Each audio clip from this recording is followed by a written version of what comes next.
Anavi ham pulini so'rayapti, qilib berish kerak. Mashina sotaylik pulini oladi. Men javob beraman, sen emas.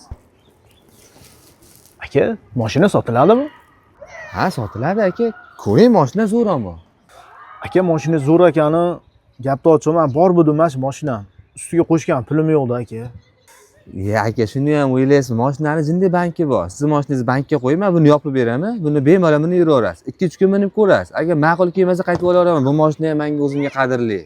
Aka, mana jentralik ham bo'lish qulloq bo'lsin. Rahmat, aka. Mana sizga daverni, xudo xolasa. Sog' bo'ling. Mana.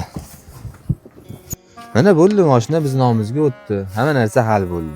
Mayli, anu mashinadan ko'zib almashganini aytganmisan? Hamma narsani aytaversangiz, ham bilamiz qachon pulli bo'lamiz.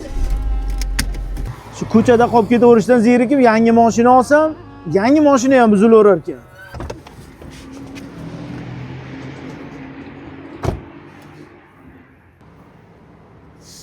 Aka, sizga mashinaning nimasi yoqmayapti?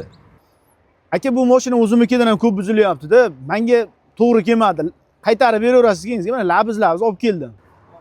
Mashina muammo emas, ana mashinangizni olib ketaverasiz. Men mashinani bankdan pul olaman deb 6 million ras sotib qo'yganman.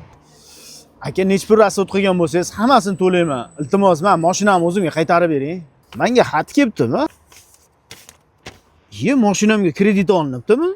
Qancha? 75 million. Javohir. Kim-u?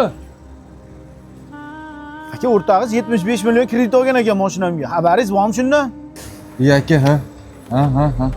Mana ahvolim ona holatga tushib qolgan. Kevin oilasi ham tashlab ketgan mana shu ahvolda. O'zim kelib qarayapman. Hozir bu pulni to'lab beralmaydi. Bu pulni-ku men o'zim to'lab qo'ydim. O'zi o'rtog'ingni xudo urib qo'ygan ekan.